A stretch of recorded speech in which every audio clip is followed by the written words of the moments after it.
So, my dear friend Edward, it is always a joy to be in your presence, even if it's virtual. It's always a presence to see my empress, and that's what I call you. In case you know, that's what I call Oprah, the empress. For those who might not know, that you are the first male, first black editor in chief of British Vogue, now in your fifth year at the helm. Time magazine called you the most powerful black man sitting at the intersection of fashion and media. So I'm looking at your beautiful new book that is as beautiful as you are, A Visible Man. Thank you. I want to know how the journey from you being a little boy, invisible to so many people, Yes, yes, especially to your father, yeah. feeling a sense of repression and oppression, not being able to be who you are, how that journey to a visible man actually happened. How do you explain that? For me, I think people look at myself, look at you, and they think we've always been here. Yeah. Think we've always been successful. But I really grew up sort of in in an African town, a coastal town, on a military base, with a father who was so sort of dictatorial and so tough. And I was one of six kids. And of course, I was the quiet one. I was the one who loved to draw. I was always with my mother. And I felt very protected by my mother. And my father and I had a very sort of quite a tough relationship in the Because he could sense. see you with the sensitive one, right? He could I see think you he with the could. sensitive He one. could.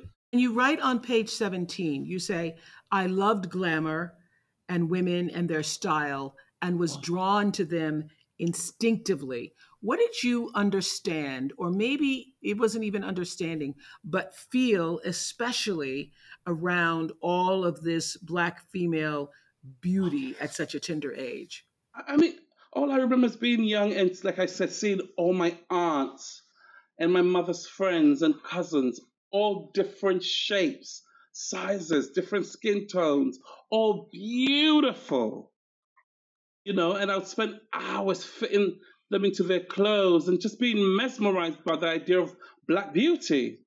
You know, like I said, I grew up in a country initially that was just black people everywhere. So the idea of black not being beautiful was very alien to me.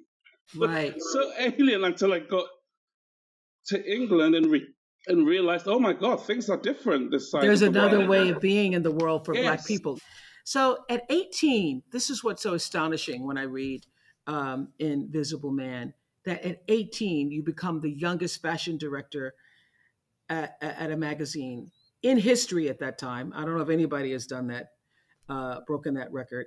And what inside you at the time said to you, I can step into this role and this responsibility? Did you think you could, or were you really kind of faking it until you I made it? mean, Oprah, I mean, I knew I loved fashion and I knew I loved writing and I knew I didn't think I could do it. I felt like an imposter.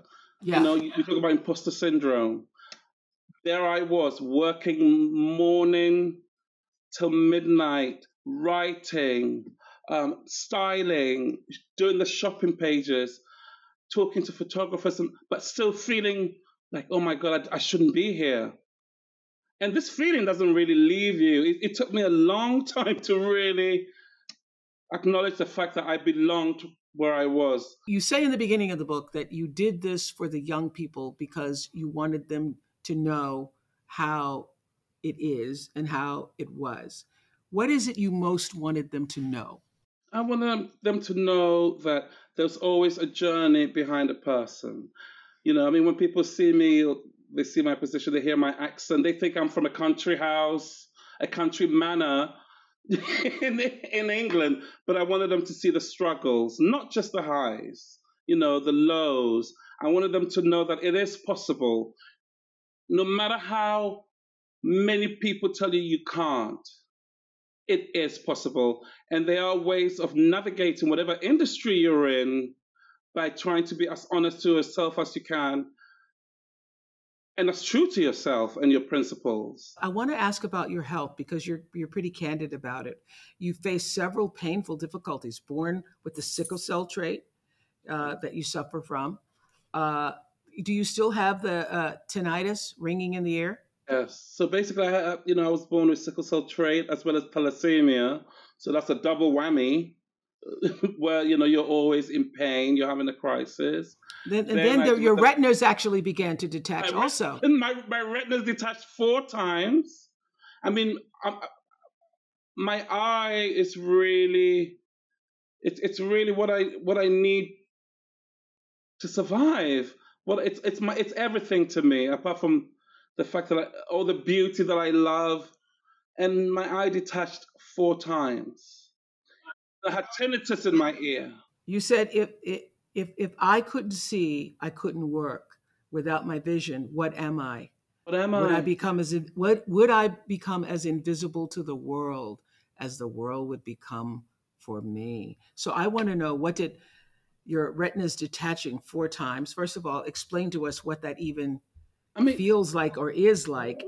But what I did mean, it teach you about the essence of who you are? when I talk about this now, I still sort of feel scared in a way. The retina, when your retina detaches, it detaches from the back of your eye, and a liquid sort of comes through the retina, and you're supposed to get to a doctor in 48 hours, or you go blind. You are creating all of these unimaginably fantastical covers. You're doing all of this with one eye.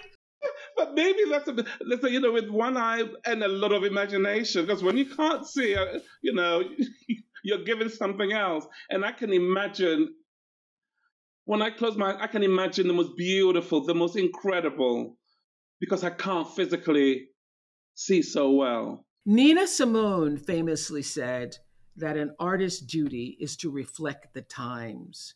What do you believe is your duty today in reflecting the Yeah, times? my duty today is to reflect the times we live in.